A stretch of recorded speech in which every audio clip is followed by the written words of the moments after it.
In the spring of 1887, on a backwater slough of the lower Sacramento Delta, where the Tule reeds stood higher than a man on horseback, a woman named Adela Pryor gave $2 silver for a thing the rivermen called a coffin with a keel.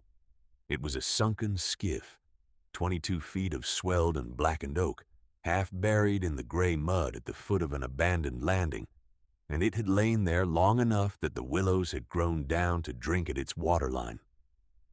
The ferryman who took her coins did not bother to hide his grin. He told her she had bought herself a great deal of mud and a small amount of wood, and that she was welcome to both. She did not answer him. She folded the receipt he scrawled on the back of a freight bill and put it in the leather satchel at her hip, and she looked at the broken thing in the reeds the way another person might look at a sealed letter addressed in a hand they recognized. She would work 3 days before the hull came open, and when it did, when the long planks finally parted under her hands and showed her what the river had kept, she would sit down in the mud and say nothing at all for the better part of an hour. The men at the landing had a name for women like her, and it was not a kind one. They used it that first afternoon, low between themselves, while she paced the mudbank and measured the wreck with her eyes. What none of them knew was that the skiff in the reeds had been built by a man whose name some of them had spoken with respect 10 years before, and that the woman who had just bought it back from the river already knew, to the inch, where his hands had hidden things. Stay with her a while. The river took its time, and so will this. Adela Pryor had come down from the foothills with a single trunk, a roll of tools wrapped in oilcloth, and $40 sewn into the hem of her traveling coat. She was 28 years old that spring, lean and plain and weathered in the way of people who have done outdoor work since girlhood, and she had the kind of stillness that strangers mistook for slowness until they watched her hands. Her hands were never slow. They had been trained by a boat builder named Tomas Reyes, who had taken her in as a child of 9 when the fever took her mother, and who had taught her the one trade he knew with the patience of a man who expected to die before she finished learning it. He had been right about that. He had died the previous autumn in the loft of his shop above the Carquinez Narrows, with a half-planked dory on the bench beside him and his apron still tied. He hadn't left her money because he had none.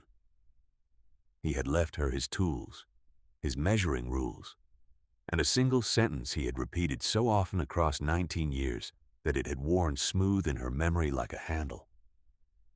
A boat keeps the shape of the hands that made it. He had said it when she botched her first lap joint, and again when she finished her first true plank. And she had not understood, when she was small, that he meant it as more than a craftsman's pride. She understood it now. She had come 3 days down the Delta to a slope she had never seen, because a man in Rio Vista had told her in passing that an old wreck answering a certain description lay rotting at a landing called Hooper's, and the description had stopped her breath in her throat. The skiff was not a stranger to her. She had known it would be there before she ever saw it. To understand why a grown woman would spend 2 of her last dollars on a sunken boat, you have to understand what Tomas Reyes had been before the foothills, before the loft above the Narrows, before the slow years of building dories for fishermen who paid him in fish as often as in coin. 30 years before, in the first wild seasons of the Delta freight trade, he had been the finest small boat man on the lower river, and he had built craft for the men who ran goods between the steamboat landings and the inland farms. One of those men had been a freight agent named Cornelius Hale, who kept the books for half the landings between Rio Vista and the city, and who had a reputation, even then, for arithmetic that always seemed to come out in his own favor. Adela had heard the story only in pieces, across years. In the evenings when her guardian's tongue loosened, she knew that Thomas had built Hale a special skiff, a fast, shallow draft boat for carrying the season's gold dust payments and the cash receipts down from the upland camps to the bank boats at the deep landings. She knew that the boat had gone down one night in a squall with 2 men aboard, that the men had drowned, and that the strong box of receipts had gone down with them and was never recovered. She knew that Thomas had left the river not long after, and that he never spoke Hale's name without setting down whatever he was holding. What she had not known, until a night the previous winter when she sat up with him in his last fever, was the rest of it. He had told it to her plainly, the way he told everything, his voice thin but his mind clear. He had built that skiff with a false floor, not for Hale, who never asked for one, but for himself, because Thomas Reyes did not trust the man, and had learned in a hard life that a builder who leaves himself a secret has left himself a door. Into the space between the true floor and the false one, he had fitted a long, shallow drawer, watertight, sealed with pitch and a tongue of lead, and he had shown it to no one. When the skiff went down, Thomas believed, the strongbox the world was looking for had been empty, or near to it. The real receipts, the ones that proved what Hale had skimmed across 3 seasons of upland freight, had been riding in the false floor, where Hale's own clerk had hidden them the week before the wreck, meaning to use them and never living to do it. That clerk had been the second man who drowned. His name was Eli Bringhurst, and he had a wife and an infant daughter in a rented room in Rio Vista. And when he died, the company called him a thief to explain the missing money. And his widow was put out of the room, and the daughter grew up in the county home with her father's name turned to poison around her. Tomase had known all of it and had carried it for 30 years, because he had no proof and no standing, and because the boat that held the proof was at the bottom of a slough no one could find. Now Thomas was dead, and Adela knew the description of the landing, and she had a roll of tools and $40 and a memory worn smooth as a handle. She did not think of it as treasure. She thought of it as a debt with her own teacher's name on the back of it. The landing called Hooper's had been dying for 15 years. Its single warehouse had collapsed inward like a spent lung, and the pilings of its dock stood up out of the brown water at low tide like the ribs of something that had crawled there to die. 3 or 4 men still worked the slough, running a small ferry and netting the channel for shad, and they lived in shanties above the high water line, and regarded any stranger as either a customer or a fool. Adela was, to their eyes, plainly the second. She set up a camp on the bank above the wreck, strung an oilcloth between 2 willows, and on the first evening she walked the mud at low tide all the way around the sunken skiff, 3 times saying nothing, while the shad men watched her from the ferry and made their jokes. The boat lay canted on its port side in perhaps 2 feet of mud and a foot of standing water, and the river had not been gentle with it. The upper strakes on the starboard side had sprung and gone soft, and the transom had rotted away to a lace of black fiber, and a willow as thick as her wrist had rooted in the bilge and grown up through where a thwart had been. But the keel was sound. She could see that even by the failing light, could see the long, unbroken line of it under the mud, and she knew the yoke Thomas chose and the way he scarfed his keelsons, and she felt, looking at that one sound line in all that ruin, something she did not have a word for and did not try to find one. A boat keeps the shape of the hands that made it. She heard him say it as plainly as if he stood in the reeds beside her. The work could not begin until she had freed the hull from the mud, and the mud did not want to give it up.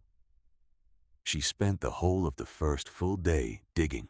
She dug with a short spade and with a flat board, and finally with her bare hands, scooping the cold gray muck away from the port side in a trench, letting the standing water seep in to float what it could, and the river fought her the entire time, sliding the mud back into her trench as fast as she could throw it out.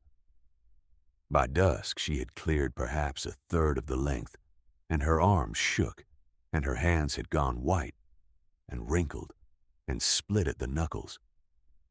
She wrapped them in strips torn from a flour sack, and she ate cold beans from the can, and she slept 4 hours and rose before the light to dig again. One of the shad men, an old one, came down to the bank on the morning of the second day. He was perhaps 70, bent with a face like a dried apple and one milk-blind eye, and he stood a while watching her work the trench before he spoke. He said she was a fool to dig at the falling tide, that she should dig at the flood and let the water do the lifting. He said it sourly, the way a man gives advice he expects to be ignored, and then he turned to go. She thanked him and asked his name. He stopped. He seemed unused to being thanked. He said his name was Wesley, that he had netted the slough for 40 years, and that he had been there the spring they dragged the channel for Hale's strongbox, and brought up nothing but a drowned mule and a freight agent's temper. Then he went back up the bank, but he came down again at the flood that afternoon, and without a word, he took up the flatboard and dug at the stern while she dug at the bow, and between them, working the rising water, they floated the hull a hand's breadth, free of the bottom by dark. That evening, Wesley sat at her small fire and drank her coffee and told her slowly what the slough remembered. He held the tin cup in both hands the way old men hold warmth, and he was a while getting started, the way a man is who has not had cause to tell a thing in years, and is half surprised to find it still in him. He told her that the skiff in the reeds was called the Heron once, that it had been the fastest thing on the lower river, and that men used to come down to the landing of an evening just to watch it come up the slough, loaded to the gunwales and still throwing a clean wake. He told her that after the wreck, Hale himself had come down and stood on this very bank for the better part of a week while men dragged the channel, in a black coat that did not belong on a mud bank, watching the grapples come up empty hour after hour, saying little, paying the draggers in coin from a purse he kept close. He had been a different man when he left, Wesley said, quieter, grayer, as if the river had taken something off him too. And Wesley had never been able to decide, in all the years since, whether what he had seen on the man's face that week was grief or fear, and had come lately to think it might have been both. Wesley did not know what the boat had carried. He knew only that 2 men had drowned, and that one of them, the young clerk, had been blamed for a theft, and that the clerk's widow had stood on the bank one gray morning with a baby on her hip and asked the dragging men in a voice Wesley said he had never forgotten, whether they had found her husband yet, or only his disgrace. Adela listened and didn't say what she knew. It was not yet time to say it. A thing said too early is only a claim, and a claim could be argued, and she did not intend to argue with anyone. She intended to open the boat. What the listener might consider, before the planks ever parted, is how long a quiet wrong can sit at the bottom of a slow river, waiting for the one pair of hands that knows where to look. Hold that, and stay with her. The third day was the work itself, and it was the work she had been bred to. With the hull floated free and propped on its keel between 2 posts, she drove into the mud. She could finally reach the floor of it, and the floor was where everything she had come for waited. She cleared the rotted thwarts and the willow root and a generation of silt out of the bilge by the double handful, and she came down at last to the true floorboards, and she found them exactly as a 30-year-old boat sunk in fresh water might be expected to be, which is to say, swelled tight as a drumhead and locked together by their own swelling and by the iron of their fastenings gone to rust. A lesser trained hand would have taken a pry bar to them. Adela did not. She knew, because Thomas had built 1,000 floors, and she had watched him lift 100. that an oak floorboard swelled with 30 years of water will not pry. It will only split, and splitting it would ruin whatever lay beneath. She knew that the way to lift such a board is not to force it, but to persuade it, to find the one fastening that has rusted thinnest, to ease that one first, and let the board tell you which way it means to come. So she worked along the seams with a thin blade and a wooden mallet, tapping, listening, the way her guardian had taught her to listen to wood, and the boat answered her in the small, dry voices that old joints make. It took her the whole of the morning to lift the first board, and when it came up whole, and she set it aside on the bank as carefully as if it were the lid of something. She had worked the morning on her knees in the standing water, her face close to the wood, tapping along the seam an inch at a time, and stopping to lay her ear nearly against the board and listen to what the tap had told her. And twice she had found a fastening that fought her and had eased off it and gone back to it later rather than force it then. Wesley had asked her the once why she did not simply take a bar to the thing, and she had told him without looking up that a bar would give her the board in pieces, and she did not want the board in pieces. She wanted what was under it whole, and that there was a difference between opening a thing and breaking it, and the difference was the whole of the trade. He had not asked again. He had watched her lift the long board free of its bed of 30 years, watched it come up unbroken with the silt sheeting off it, and he had made a low sound in his throat that was not quite a word. Under it was the false floor. She had known it would be there. She had been told it was there. And still, when she saw the unbroken run of close-fitted planking where no second floor should have been, when she saw the faint dark line of the pitch seam that her guardian's own hands had drawn 30 years before, she had to sit back on her heels and breathe for a moment before she could go on. Here was the proof that the old man in the fever loft had told her the truth, and that he had carried that truth honestly for 30 years, and that she had not crossed the delta on the strength of a dying man's dream. The hands that built this boat had built a door into it, and she had found the door. The false floor did not want to come up either. It was Thomas's own work, fitted closer than the true floor above it, sealed at the edges with the pitch and the lead tongue exactly as he had described, and it was meant to keep water out for as long as the boat held together. It had done its work. She could see where she eased the first edge up a hair, that the wood beneath the seam was dry, and the dryness of it after 30 years under a river was the most extraordinary thing she had yet seen. And she stopped and looked at that thin line of dry old wood for a long moment before she went back to her blade. She worked the false floor the same patient way, but the lead tongue made it harder, and twice the blade slipped, and once she drove it into the meat of her own palm, and she bound the hand and went on. The light was failing again. Wesley had come down at the flood and stayed, and he held the lantern now without being asked, and he had stopped making any kind of joke. He watched her hands the way the shadman should have watched them from the first, with the slow dawning respect of a man who works with his own hands and knows skill when he is close enough to see it. The seam gave at the bow end first.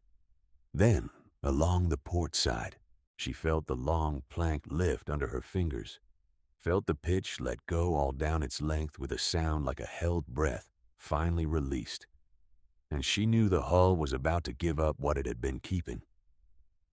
She set down her blade. She put both hands flat on the false floor, the way you might put your hands on the shoulders of someone you were about to wake, and she lifted it free. What lay beneath did not look like much in the lantern light, a long, shallow drawer of dark wood, swelled but whole, its lid held by 2 wooden turn buttons gone gray as bone. She turned the buttons. They turned, and she lifted the lid of the drawer her guardian had built into the floor of a dead man's boat, and she saw what 30 years of river had not been able to reach. The drawer was dry inside, That was the first thing, and it stopped her because some part of her had not let herself believe the pitch could hold. It had held. The air that came up out of the drawer when she raised the lid was the air of 30 years before, cool and close and smelling of pitch and old paper and the faint sweet rot of the leather that wrapped the bundle inside. And the bundle was paper. It was a thick sheaf of folded documents, tied with a cord gone soft, wrapped in oiled leather that had cracked but had not failed.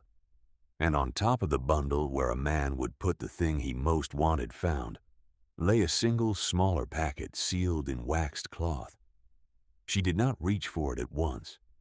She knelt there in the canted hole with the lantern throwing her shadow up the willows, and she looked at the dry paper in the dry drawer, and something in her that had been wound tight since the fever loft, since the funeral, since the long walk down the delta, came loose, all at once. She did not weep. Weeping was not in her, but she sat down slowly in the wet bilge of the boat, and she put one hand on the edge of the open drawer, and she went entirely still and entirely silent. Wesley held the lantern and did not speak.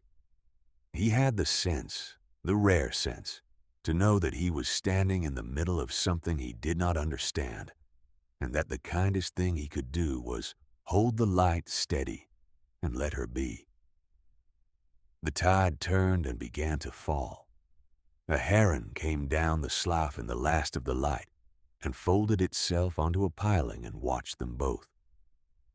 And still she sat, her hand on the drawer, saying nothing for the better part of an hour, while everything the old man had told her settled into place inside her and became, at last, real and heavy and hers to carry. When she finally moved, she did not move toward joy.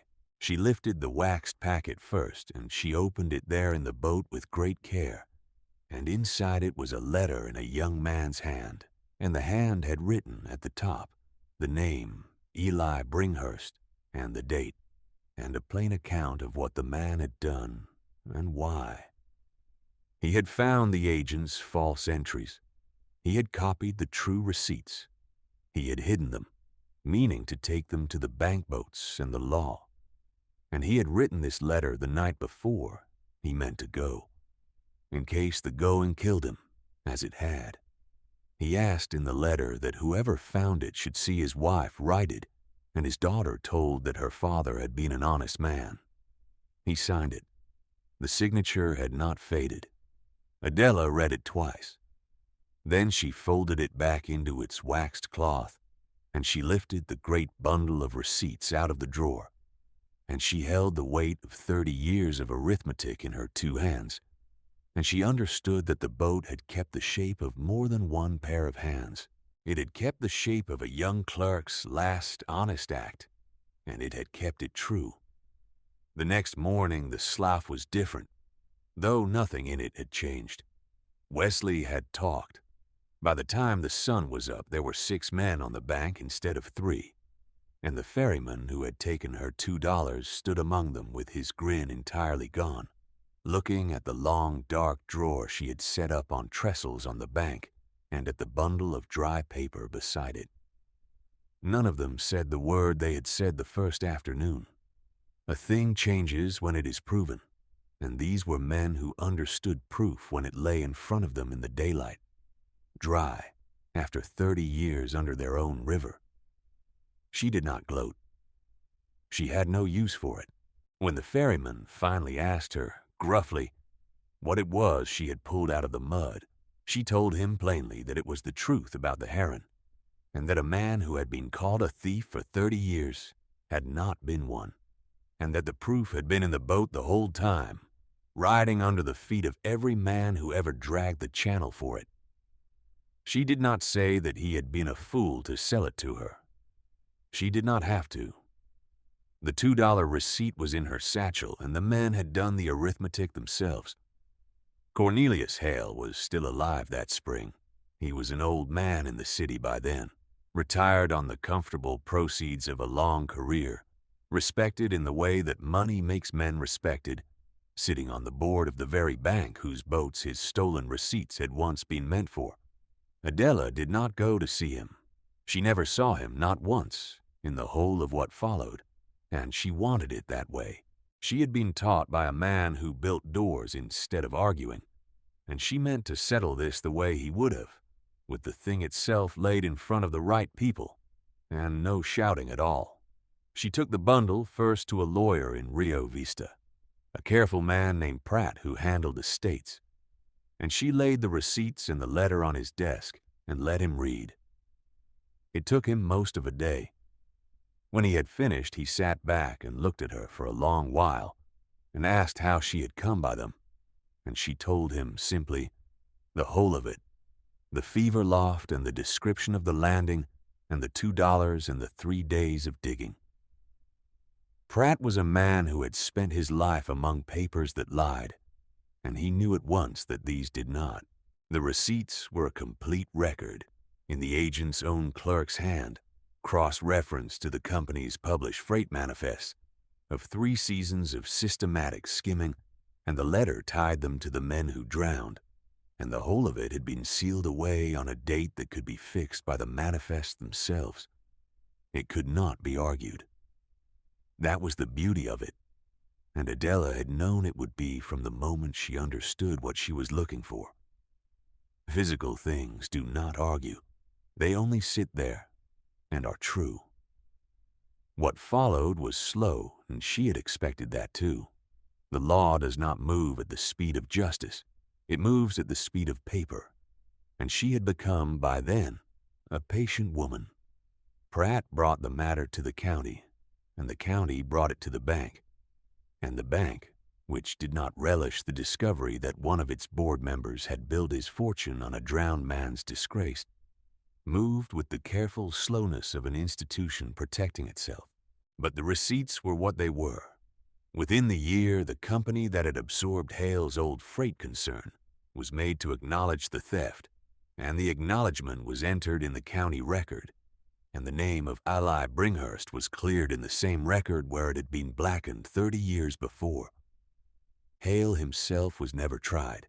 He was too old, and the men who had been wronged were mostly dead, and the institutions involved preferred a quiet settlement to a loud trial that would have dragged their own names through the same mud.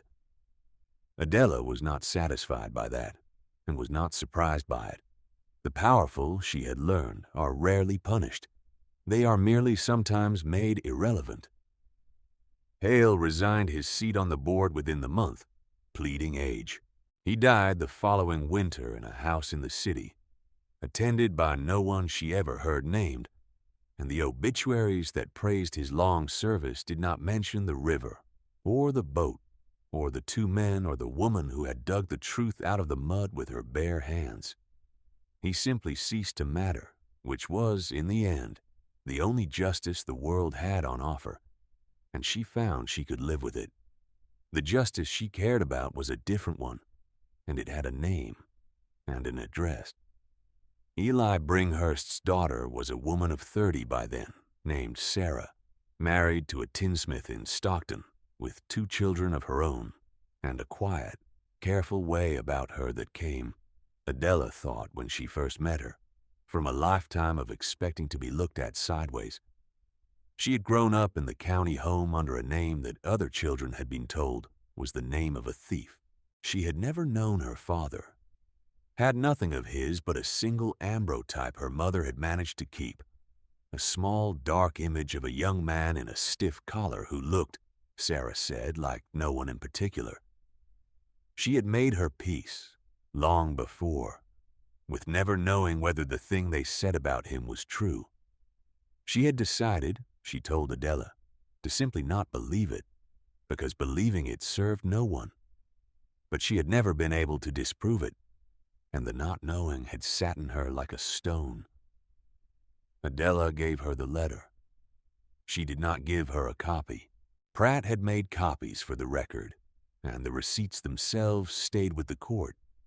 But the letter, the actual waxed packet with the young man's own hand inside it, she carried to Stockton herself, and put into Sarah Bringhurst's hands across a kitchen table, and she said only that her father had written it the night before he died, and that he had hidden the proof of his own honesty so well that it had taken 30 years and a sunken boat to find it, and that everything he had hidden had been true. Then she sat quiet, the way Wesley had sat quiet for her in the boat, and let the woman read. Sarah read it once, fast, and then again, slowly, and then she set it down on the table and put both her hands flat on either side of it, the way Adela herself had put her hands on the false floor, and she was silent a long time. The tinsmith's clock ticked on the wall. One of the children asked a question in the next room and was hushed, and then Sarah Bringhurst said, in a voice that was steady because she was holding it steady, that her mother had gone to her grave hearing her husband called a thief, and that she wished her mother could have held this paper for 1 hour, just one, before the end. Adela said that she wished it too. It was the truest thing she could offer, and she offered it plainly. And the two women sat together at the table while the light moved across the floor, and no one said anything more for a while, and nothing more needed saying. There is a question worth sitting with, and you may carry it out of this story into your own evening. How many honest names lie at the bottom of some slow water, waiting only for a pair of hands patient enough to go down after them? Sarah Bringhurst had her answer now. Most never get one. Adela did not grow rich.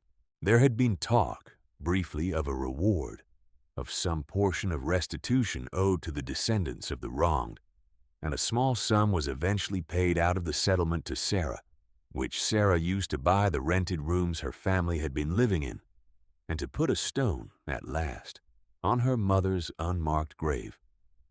Adela took nothing from it. When Pratt pressed her gently on what she felt she was owed for 3 days of digging and 30 years of an old man's silence carried to its end, she told him she had been paid already, a long time ago, in the form of a trade taught to a motherless child by a man who expected nothing for it. She said it without sentiment, as a plain accounting, and Pratt, who had heard a great many people explain why they deserved money, did not know quite what to do with a person explaining why she did not. She kept the boat. That surprised everyone, including, a little, herself. The Heron was worthless by every measure the slough men knew, a sprung and rotted hull good for nothing but firewood, and she had what she had come for, and could have walked away from the wreck the moment the drawer was open. But she did not. She had the hull hauled up the bank on rollers, the way Tomas had taught her to move heavy things slowly, with levers and patience, and never with force. And she built a low shed over it on a piece of ground above the high water line that Wesley, in the end, simply gave her, because he had no children and the land had no other use, and because he had come, across those 3 days and the slow year after, to regard her with something close to what a man feels for a daughter. She spent the better part of 2 years rebuilding it. She did it the way it had been built. With oak she chose herself, and joints she cut by hand, and fastenings she set the old way. And she did not hurry, because there was no longer any reason to hurry, and because the doing of it was its own reason. She replaced the sprung strakes and the rotted transom and the broken thwarts, and she scarfed new wood to the old keel that had never failed, and she left the false floor in place, empty now, dry, a door that had finished its work and could be allowed at last to be only what it looked like. When the boat was whole again, it was not the fastest thing on the river, and it never would be, because the river had no more freight to run, and the steamboat landings were nearly all dead. But it floated true. The first morning she put it in the water, it sat on the slough as level as a held breath, and the old shadman came down to the bank to see it, and not one of them said a word that was not respectful. Wesley lived to see it launched, and a few years more besides. He took to riding in it in the evenings in the slow water, while Adela rode and the herons came down the slope one by one to their pilings. And he said once, looking at the long, clean line of the rebuilt hull, that he had netted that water for 40 years and never once thought there was anything under it worth finding. She told him there was always something under slow water. The trick was knowing whose hands had put it there. He laughed at that, the milk-blind eye crinkling, and said she talked like her old man must have talked, and she said that was the kindest thing he had ever told her, and she meant it. The years went on as years do. Sarah Bringhurst brought her children to the slough one summer to meet the woman who had cleared their grandfather's name, and the children, who were too young to understand any of it, were delighted by the boat and frightened of the blind man and chased the herons up and down the bank until they were called to supper. Adela built a second boat after the heron, and a third, small honest dories for the few fishermen left on the lower river, and she signed none of them, because Thomas had signed none of his either, holding that a boat that needs a name carved in it to be known by its builder was not built well enough. People knew her work by the look of it, the way you know a hand you have read a long time. A boat keeps the shape of the hands that made it. She had spent her whole life proving the old man right. She grew old on the slope. She never married, and she never seemed to want it, and the few people who asked her about it learned not to ask again, not because she took offense, but because she gave so plainly the answer of a person who had simply chosen a different life and did not regard it as a lack. She had her boats and her shed and the long water and the slow turning of the seasons and the knowledge, which she carried lightly and never spoke of, that she had once gone down after a drowned man's honesty and brought it back up into the daylight where it belonged. In the last spring of her life, an old woman by then, she had the heron hauled out one final time, and she walked around it on the bank 3 times, slowly, the way she had walked around the wreck the first evening at Hooper's Landing 40 years before. The hull was sound. The keel she had never replaced, the long unbroken oak that Thomas had scarfed before she was born, was sound still, dark with age and use, true as the day it was cut.